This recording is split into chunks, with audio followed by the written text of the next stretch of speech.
தொடர்ந்து சமீப நாட்களாக நம்ம பார்த்துக்கிட்டு இருக்கோம். தமிழக அரசியல் களம் ஒரு பரபரப்பான ஒரு நிலையில் காணப்பட்டு வருது.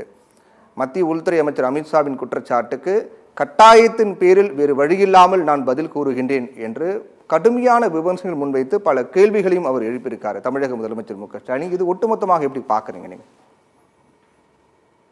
இல்ல, அடிப்படையில் பார்த்தீங்கன்னா மத்திய அரசுக்கும் மாநில அரசுக்கும் இடையிலான அந்த உறவு என்பது ஒரு சிக்கலான ஒரு நிலைமையை நோக்கி தான் போயிட்டு இருக்கிறத பார்க்குறோம். கல்வி சம்பந்தப்பட்ட நிதியை ரிலீஸ் பண்ணாத இருக்கிற விஷயத்திலேருந்து, அதே மாதிரி ரைட் டு எஜுகேஷன் அந்த ஃபண்ட்ஸ் வராதுலேருந்து இப்போ கோர்ட்டு கூட கொடுக்கணும்னு சொல்லியிருக்காங்க.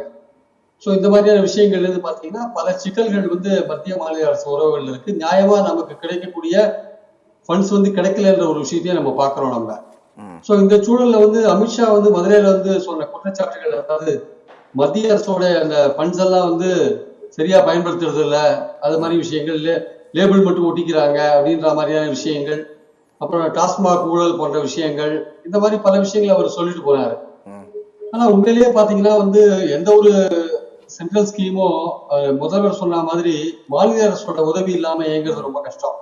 எந்த ஒரு சென்ட்ரல் ஸ்கீம்ல பாத்தீங்கன்னாலுமே மாநில அரசோட பங்களிப்புன்னு ஒண்ணு இருக்கும். அது பயிர் காப்பீடா இருக்கலாம், அல்லது வீடு கட்டும் திட்டமா இருக்கலாம், இல்ல ஜல்ஜீவன் அந்த குடிநீர் திட்டமாக இருக்கலாம். எந்த திட்டத்திலையும் மாநில அரசோட பங்கு இருக்கும். அந்த மாநில அரசோட பங்கு 40% இருக்கலாம், சில இடத்துல 50% இருக்கலாம், அப்படிலாம் இருக்கலாம். ஆனா மத்திய அரசோடைய பங்கு அதாவது சோ டெல்லியோட மாநில அரசு 40 இல்ல மாநில அரசு 50% உதவியெல்லாம் இருக்கும். அதனால ரெண்டு கவர்மெண்ட்டும் சேர்ந்து பல ஸ்கீம்ஸ் செயல்படுத்துறாங்க இங்க. ஆனால் நடைமுறையில பாத்தீங்கன்னா மத்திய அரசுடைய ஃபண்ட்ஸ் பல ஸ்கீம்ஸ் சரியா வருதில்லை. கிட்டத்தட்ட வீடு கட்டும் திட்டத்தெல்லாம் பாத்தீங்கன்னா ஒரு வீட்டோட வேல்யூ 2,53,000 ரூபாய், 83,000 ரூபாய். அதுல மத்திய அரசுடைய பங்களிப்பு 1,11,000 ரூபாய், மாநில அரசு பங்களிப்பு பாத்தீங்கன்னா 1,72,000 ரூபாய். ஆக்சுவலா பாத்தீங்கன்னா நீங்க 60-40 இருக்கிற இடத்துல பாத்தீங்கன்னா மத்திய அரசு 39% தான் கொடுக்குறாங்க, மாநில அரசு 61% கொடுக்குறாங்க. இது வீடு கட்டும் திட்டம். மத்திய அரசு பெருமையா PM வீடு கட்டும் திட்டம் சொல்றாங்கல்ல, ஆவாஸ் யோஜனான்னு, அதுல நடக்கிற விஷயங்கள் இது. ஆக்சுவலா இன்னொரு மீனவர்களுக்கான ஒரு திட்டம் இருக்கு. அந்த திட்டத்துல மத்திய அரசுடைய பங்களிப்பு 60% இருக்கணும். ஆனா இன் பிராக்டிஸ் பாத்தீங்கன்னா ஆக்சுவலா பாத்தீங்கன்னா மத்திய அரசுடைய பங்களிப்பு 27% தான் இருக்கு. மீனவர்களுக்கு நாங்க அதை பண்ணிட்டோம் இதை பண்ணிட்டோம் சொல்றாங்க, ஆக்சுவல் பங்களிப்பு 27% தான் இருக்கு. ஜல்ஜீவன் திட்டத்துல மத்திய அரசுடைய பங்கு 50% இருக்கணும். ஆனா உண்மையிலேயே பாத்தீங்கன்னா மாநில அரசு பங்களிப்பு 50%. உண்மையிலேயே பாத்தீங்கன்னா மாநில அரசு 55% பங்களிப்பு செய்யறாங்க. அப்போ நான் உதாரணமா இந்த 3 ஸ்கீம் சொன்னேன். 3 ஸ்கீம்லயுமே மத்திய அரசு கொடுக்கறதோட மாநில அரசு போடுற விஷயங்கள் அதிகமா இருக்கு. இந்த ஃபண்ட்ஸ் எங்க இருந்து வரும்? இந்த ஃபண்ட்ஸ் மாநில அரசு மேக்கப் பண்ற ஃபண்ட்ஸ் தான் இது. அதே மாதிரியா மகாத்மா காந்தி ஊரக வேலைவாய்ப்பு திட்டத்துக்கு ஃபண்ட்ஸ் ரிலீஸ் பண்ணாத இருக்காங்க. அதே மாதிரி பாத்தீங்கன்னா பல விஷயங்கள் இதே மாதிரி சொல்லிட்டே போலாம். மத்திய அரசு எப்படிலாம் இந்த ஸ்கீம்ஸ் கொடுக்க, பயிர் காப்பீடு திட்டத்துக்கு ரிலீஸ் பண்ணாத இருந்து தஞ்சை மாவட்டத்துல வேளாண் விவசாயிகளுக்கு கொடுக்க முடியல. சோ இந்த மாதிரியான சூழல் இருக்கிறப்போ எந்த அடிப்படையில அமித்ஷா சொல்றாரு, என்ன சிறப்பு திட்டம் முதல்வர் கேட்ட மாதிரி என்ன சிறப்பு திட்டம் பண்ணிருக்காரு தமிழ்நாட்டுக்கு சொல்லுங்க. பீகாருக்கும் ஆந்திர பிரதேஷுக்கும் எவ்வளவு கோடி, ஆயிரக்கணக்கான கோடி பண்ட்ஸ் ஒதுக்கிறீங்க, தமிழ்நாட்டுக்கு என்ன ஒதுக்கிறீங்க? எய்ம்ஸ் ஒரே ஒரு திட்டத்தை கொண்டாந்தீங்க, 10 வருஷமா அதை நிறைவேற்றாத இருக்கீங்க. சோ அத முதல்வர் கேட்டது கரெக்ட் தான். மாநிலங்களுக்கு நீங்க தமிழ்நாட்டுக்கு நீங்க என்ன கொடுத்தீங்கன்னு கேட்கிறாரு. மத்திய அரசு பண்ட்ஸுக்கு மேல நாங்க போட்டு PM ஓட பேர்ல இருக்கிற ஸ்கீம்ஸ் எல்லாம் நாங்க நிறைவேற்றி இருக்கும் போது நீங்க எப்படி எங்களை குறை சொல்ல முடியும் அவர் கேட்கிறாரு. இது நியாயமான கேள்வி. இதுக்கு மத்திய அரசு தான் பதில் சொல்லணும். இன்னொரு விஷயம் இந்த பச்சை போலி விவசாய விஷயம் கிட்டத்தட்ட பாத்தீங்கன்னா 2 பேருமே ஒருத்தருக்கு ஒருத்தர் குற்றச்சாட்டு சொல்றத பாக்குறோம். இதுல சஃபர் பண்றவங்க விவசாயிகள் தான் சஃபர் பண்றாங்க. ஆனால் அடிப்படையில பாத்தீங்கன்னா பழனிசாமி அவர்கள் ஆட்சியில பயிர் காப்பீடு கொடுத்தாங்க 18 இருந்து 21. மத்திய அரசுடைய ஃபண்ட்ஸ் கரெக்டா வந்தது. அதுக்கப்புறம் மத்திய அரசுடைய ஃபண்ட்ஸ் வரல. அதுதான் அடிப்படையான விஷயம். அதுக்கப்புறம் பாத்தீங்கன்னா இந்த கவர்மெண்ட் வந்த பிறகு, திமுக கவர்மெண்ட் வந்த பிறகு 1 லட்சம் மின் இணைப்புகள் கொடுத்திருக்காங்க. விவசாய பம்பு மோட்டார்களுக்கு இலவச மின்சார இணைப்பு 1 லட்சம் இணைப்புகள் மேல கொடுத்திருக்காங்க. அதே மாதிரி பாத்தீங்கன்னா நேத்தோ குவிண்டாலுக்கு 2,500 ரூபாய் ஏற்றி கொடுத்திருக்காங்க, நெல்லுக்கு ஏற்றி கொடுத்திருக்காங்க. சோ அவர்கள் செய்த விஷயங்கள் இருந்தாலுமே செய்யாத விஷயங்கள், இப்ப குறுவை மேட்டூர்ல தண்ணி திறந்து விட்டாங்க, குறுவை தொகுப்பு இன்னும் கொடுக்காத இருக்காங்க, உரம் விதைநெல் போன்ற விஷயங்கள் இன்னும் கிடைக்காத இருக்கு. சோ குறைகள் இல்லாம இல்ல, வேளாண் விவசாயிகளுக்கு குறைகள் இல்லாம இல்ல. அதனால இவங்க ஆட்சியில குறைகளும் இருக்கு, நிறைகளும் இருக்கு. எடப்பாடி ஆட்சியிலேயே அவர் வேளாண் சட்டங்களை ஆதரித்தவர் தான் எடப்பாடி வேளாண் சட்டங்களை ஆதரித்தவர். அந்த வேளாண் சட்டத்தை மத்திய அரசே வாபஸ் வாங்கிட்டாங்க கடைசியில. சோ வேளாண் சட்டத்தை ஆதரித்தவர் எப்படி உண்மையான விவசாயியா இருக்க முடியும்? அதனாலதான் ஒருவேளை முதல்வர் போலி விவசாயம் சொல்லிட்டாரு தெரியாது. சோ 2 ஆட்சியிலையுமே விவசாயிகளுக்கு நல்லதும் நடந்திருக்கு, நடக்காத விஷயங்களும் இருக்கு. அதனால ஒருத்தருக்கு குற்றச்சாட்டு சொல்லுவது என்பது ஒரு சகஜமான அரசியல் ரீதியான விஷயமா தான் நான் பாக்குறேன். பிரியன் சார், இப்போ ஒட்டுமொத்தமா இந்தியாவில் இருக்கக்கூடிய எல்லா மாநிலங்களுக்கும் ஒதுக்கப்படக்கூடிய அந்த நிதியாக இருக்கட்டும், திட்டங்களாக இருக்கட்டும், அதையும் தமிழ்நாட்டுக்கு ஒதுக்கப்பட்டு இருக்கு அப்படிங்கறத நம்ம பார்க்கலாம். அதை தாண்டி முதலமைச்சர் எதிர்பார்க்கக்கூடியது சிறப்பு திட்டம் அப்படின்னு எடுத்துக்கலாமா? மற்ற மாநிலங்களுக்கு இல்லாத வகையில் ஒரு சிறப்பு திட்டம் எதிர்பார்க்கிறாரு அப்படின்னு எடுத்துக்கலாமா? ஒண்ணுமே இல்ல சார். சாலைகளுக்கும் ரயில்வேக்கெல்லாம் வந்து எல்லா ஸ்டேட் கவர்மெண்ட் கொடுக்கறதோட இங்க ரொம்ப கம்மியா கொடுத்துருக்காங்க. இந்த வாட்டி ரயில்வேக்கு கொடுத்த ஃபண்ட்ஸை திருப்பி எடுத்துட்டு போயிட்டாங்க. திருப்பி இப்ப ஃபண்ட்ஸை சரண்டர் பண்ணிட்டாங்க. அதே மாதிரி மெட்ரோ வாட்டருக்கு மெட்ரோ ரயில்லாம் வந்து இந்தியாவில 19 நகரங்கள்ல மெட்ரோ ரயில் போயிட்டு இருக்கு. இதுல எதுவுமே சிறப்பு திட்டங்கள்லாம் கிடையாது. தமிழ்நாட்டுக்கு வர எய்ம்ஸ் கூட கிடையாது. எய்ம்ஸ் வந்து எல்லா ஸ்டேட்லயும் எய்ம்ஸ் இருக்கு. என்ன சிறப்பு திட்டம் சொல்லுங்க? ஏதாவது ஒரு மத்திய அரசோட ஒரு தொழிற்சாலையில ஒரு 3000 பேருக்கு வேலை கொடுத்த மாதிரி இந்த 10 வருஷம் இங்க ஆரம்பிச்சிருக்காங்கன்னு ஒரு விஷயத்த சொல்லுங்க. முத்ரா ஸ்கீம் சொல்லுவாங்க. முத்ரா ஸ்கீம் இந்தியா முழுக்க இருக்கு. உத்தரப்பிரதேச எவ்வளவு கொடுத்துருக்கீங்க, எங்க எவ்வளவு கொடுத்துருக்கீங்க, கணக்கு பார்க்க சொல்லுங்க. ஆல் இந்தியா லெவல்ல இம்ப்ளிமெண்ட் பண்ற ஸ்கீம் எல்லாம் சொல்லக்கூடாது. தமிழ்நாட்டுக்கு என்ன பண்றீங்க? தமிழ்நாட்டுக்கு நீங்க பண்ற உங்களோட ஃபண்டிங்ல இயங்குற ஸ்கீம்ஸ்க்கு 6 ஸ்கீம்ஸ்க்கு நீங்க கொடுக்குற பைசாவோட அதிகமான பைசாவை ஸ்டேட் கவர்மெண்ட் போட்டுருக்காங்க நம்ம சொல்றோம் நம்ம.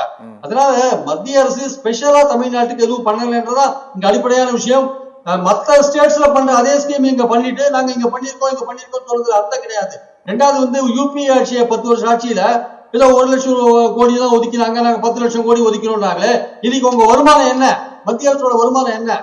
2004 2014 என்ன வருமானம், 2014 2024 என்ன வருமானம், எவ்வளவு நீங்க வசூல் பண்றீங்க? மத்திய அரசுக்கு வரி போடுற உரிமையே கிடையாது. இப்போ மாநில அரசுக்கு வரி போடுற உரிமையே கிடையாது.